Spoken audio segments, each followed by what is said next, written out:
I've used quite a number of Linux distros over the years, from Ubuntu-based systems to some of the more experimental ones, but Nobara is actually one distro I have never personally used before. According to the official site, it is based on Fedora, a distro known for being stable, modern, and very well maintained, but also one that many people consider less beginner-friendly compared to something like Linux Mint. Now, according to a number of articles, what makes Nobara interesting is that it seems to take the rough edges off Fedora without completely changing what Fedora is underneath.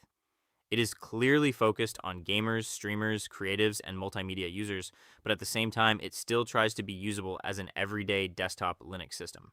So today, let's install it, explore it, and see whether Nobara really delivers on the idea of being a Fedora-based distro that regular users can actually enjoy using. Let us first download the ISO image. As you can see, Nobara provides two main categories of downloads, the standard images and the NVIDIA images. Starting with the standard images, as it says here, these are the recommended ISOs for most AMD and Intel systems, or for users who prefer handling NVIDIA drivers manually later on. Under this section, you get different editions, including the official version, GNOME, KDE, Steam, HTPC, and Steam handheld editions. The official version is just a heavily customized KDE Plasma desktop environment. The official tag denotes the flagship Nobara experience, which features custom layout tweaks designed specifically for gaming, creative content tools, and daily use. There are 5 editions. You can select the one you want. We also have the NVIDIA images. These are specifically designed for systems with NVIDIA graphics cards and come with the proprietary NVIDIA drivers already pre-installed. That means less setup work after installation and an easier first boot experience for NVIDIA users. You will notice the NVIDIA section also has similar editions like Official, Genome, KDE, and Steam. So basically, these are the same editions as the standard downloads, but with NVIDIA support built directly into the ISO. For this installation, I'm going to download the official version, and then we'll begin the installation process.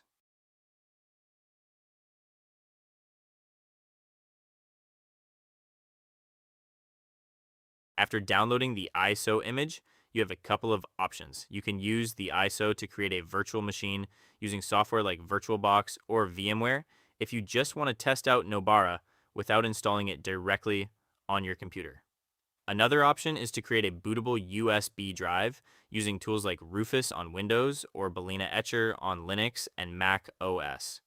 Once the bootable USB is ready, simply restart your computer and boot from the USB drive to begin installing or trying out Nobara OS.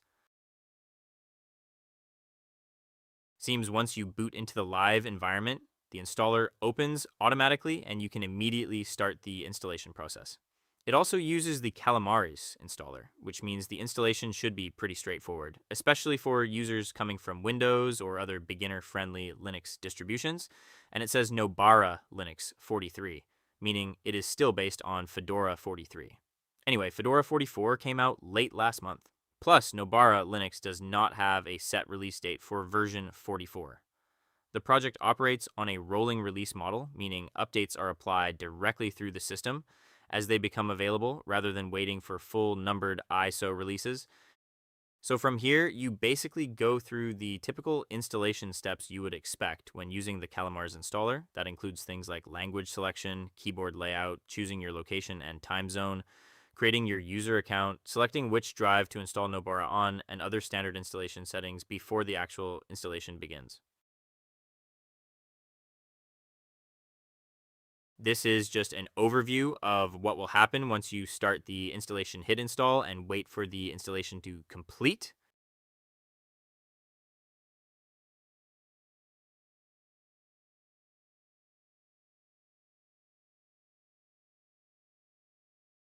The installation is now complete. Reboot the machine and remove the USB drive if you were installing on a physical machine.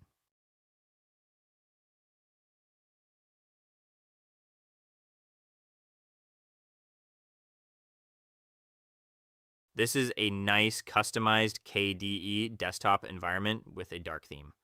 And it presents you with this welcome screen, just like Kashi OS or Garuda Linux, which is another sign that the distro is trying to be user-friendly, especially for beginners or people coming from Windows. The welcome screen basically acts as a setup and guidance hub. Instead of just dropping you onto the desktop and expecting you to figure everything out yourself, it walks you through important first steps and recommended configurations. Let us start with the first steps section, which is probably one of the most important parts of this welcome application, especially for beginners. It has the essential things most users should do immediately after installing the operating system. As you can see here, the first option is Update My System, which allows you to update installed applications and system packages. This is usually the first thing recommended after installing almost any Linux distribution because updates can include bug fixes, security patches, performance improvements, and newer software versions. Nobara is that it officially operates as a rolling release. In simple terms, that means instead of waiting for huge operating system upgrades every few months or years, the system is continuously updated with newer packages, kernels, drivers, and software over time. So rather than reinstalling or upgrading from one major version to another, you simply keep updating the system regularly and it keeps evolving. This is quite different from distributions like Linux Mint or Ubuntu, which follow a more traditional fixed release model. With Ubuntu or Linux Mint, you typically get major releases every few months or every couple of years, and users often upgrade from one version to the next. The advantage of Nobara's rolling style approach is that users usually get newer kernels, newer GPU drivers, better gaming support, faster access to new software. But the trade-off is that rolling releases can sometimes be a little less stable than slower moving distributions like Linux Mint. Next up, we've got the Install Media Codecs option. And trust me, this one's a big deal, especially if you watch a lot of videos, listen to music, or do any kind of multimedia work. Codecs are basically the behind-the-scenes tools that let your system properly play and handle audio and video files. Without them, you might run into weird issues like videos not playing, certain audio formats not working, or apps complaining about missing support. A lot of Linux distributions don't include these codecs out of the box because of licensing restrictions. That's why on many distros, you usually have to dig through menus or run terminal commands just to get them installed manually. So it's actually really refreshing to see Nobara include a simple, dedicated button for this.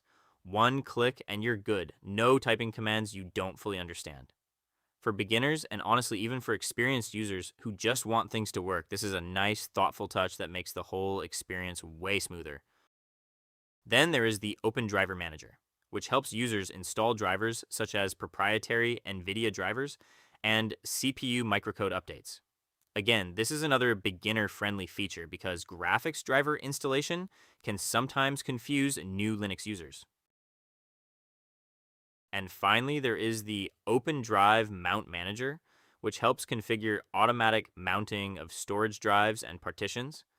So overall, this first step section is clearly designed to simplify the post-installation experience and make Nobara easier for regular desktop users, gamers, and content creators. These are the optional steps you can take after installation. Unlike the first step section, which focuses on the essential setup tasks, this area is more about additional features and tools that can improve the overall experience depending on how you plan to use the system. For example, you have the software manager for installing Flatpak applications and managing permissions. As you can see here, the software manager gives you a graphical way to browse and install applications without needing to use the terminal. Applications are organized into categories like productivity graphics and photography audio and video games, developer tools, networking utilities, and many more, which makes it easier for beginners to discover software. You also have a search bar at the top, repository selection options, and update management built directly into the application. So instead of typing package manager commands, users can simply search for an application and click install, very similar to an App Store experience on Windows, Android, or Mac OS. This again shows that Nobara is clearly trying to make Linux more approachable for regular desktop users while still keeping access to powerful Linux features underneath. Then there is Proton GE, which is especially useful for gamers because it improves compatibility for running Windows games through Steam Play and Wine. There's also the Web Apps option, which allows you to turn websites into desktop-style applications. And finally, support for installing or updating DaVinci Resolve, which is a very popular professional video editing application used by content creators. Installing DaVinci Resolve on Linux sounds simple until you actually try it. If you use Blackmagic Design's default Linux installer, there's a good chance you'll run into problems like missing codecs, broken dependencies, GPU detection issues, or Resolve refusing to launch entirely. That's where this wizard comes in. The wizard automates the entire troubleshooting process through a simple graphical interface. You basically download the official DaVinci Resolve zip file from Blackmagic Design, open it with the wizard, and it handles all the complicated setup work for you behind the scenes. What makes it even better is that it's not just for first-time installation.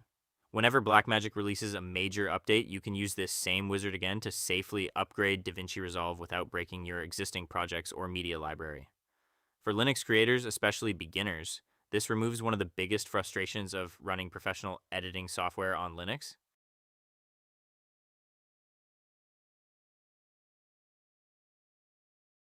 In the recommended editions, instead of forcing you to search the internet for software after installation, Nobara gives you quick one-click installs for popular creator and gaming tools like OBS Studio, Kdenlive, Blender, Discord, GPU screen recorder, and even Flatpak support. Some like OBS are already installed by default, so if you're a streamer, YouTuber, or gamer, most of the apps you actually need are already right there waiting for you. Then there's the troubleshoot issues section, which is honestly really useful for beginners. If something breaks, maybe audio, graphics, drivers, or updates, you can visit the troubleshooting pages and documentation. The Join the Community section helps users connect with other Nobara users through places like Discord and Reddit, which is great if you need help, want gaming tips, or just want to stay updated with new releases. And finally, there's Contribute to Nobara. Since Nobara is community-driven, users can support the project by reporting bugs, testing updates, donating, or helping improve the distro over time. It's a reminder that Linux projects like this grow because of the people behind them. All right, so let us now look at what's actually installed by default because Nobara keeps saying this distro is built for multimedia users, gamers, streamers, and creators.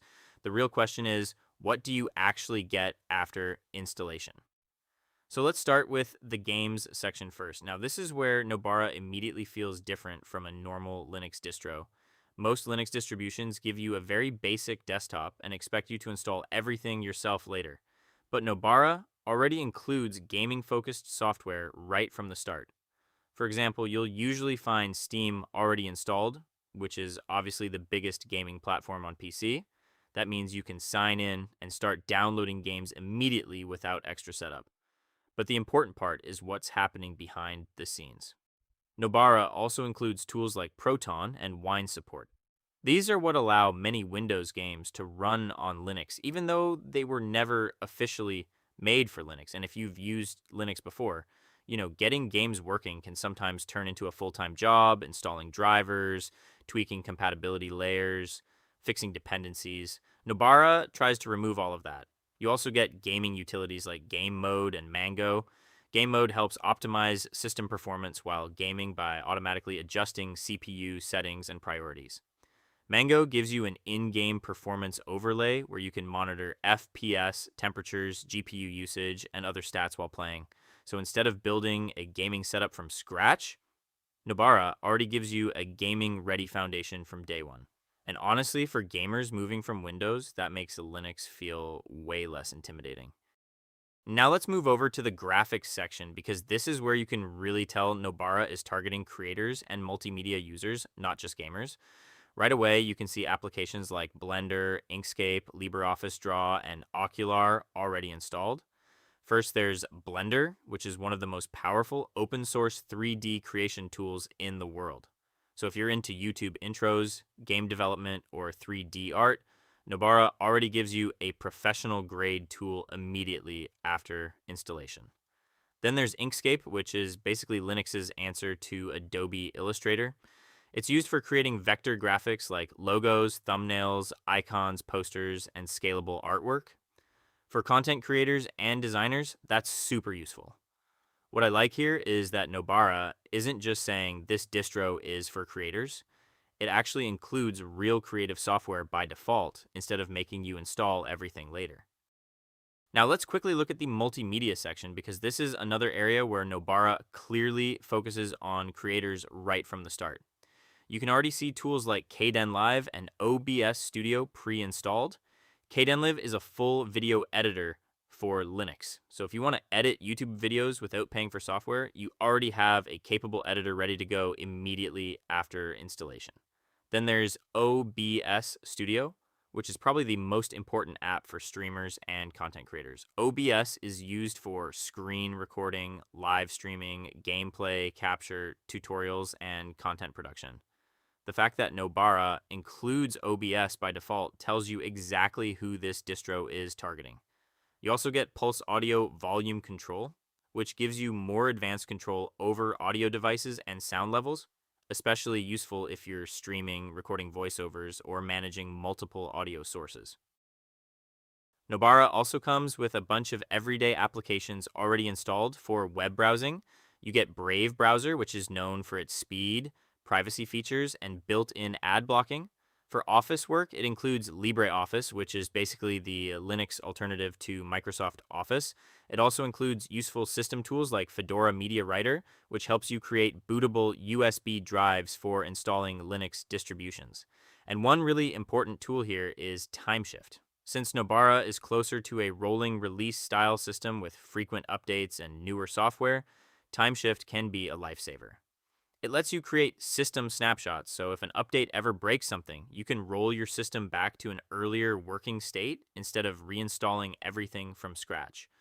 You also get a number of smaller utilities for managing the system, files, settings, and maintenance tasks. And honestly, beyond all the gaming and multimedia additions, the rest of the experience feels like a normal KDE Plasma desktop, which is a good thing. You still get familiar KDE applications like Dolphin for file management, the KDE settings app for customization, and all the usual desktop tools you'd expect from a modern Linux system. If you're new to Linux, Nobara might actually be one of the best starting points, especially if you game a lot, create content, stream, or just want Linux to work without endless tweaking. It gives you Fedora's stability, but removes a lot of the frustrating setup steps. And that's exactly what many Linux users have been asking for. So that's Nobara Linux, a distro designed for people who actually want to use their computer immediately after installation. Just install it and start playing. If you enjoyed this video, leave a like, subscribe, and let me know in the comments. Would you switch from Windows to Nobara Linux? And if you already use Nobara, tell us your experience. Thanks for watching, and I'll see you in the next one.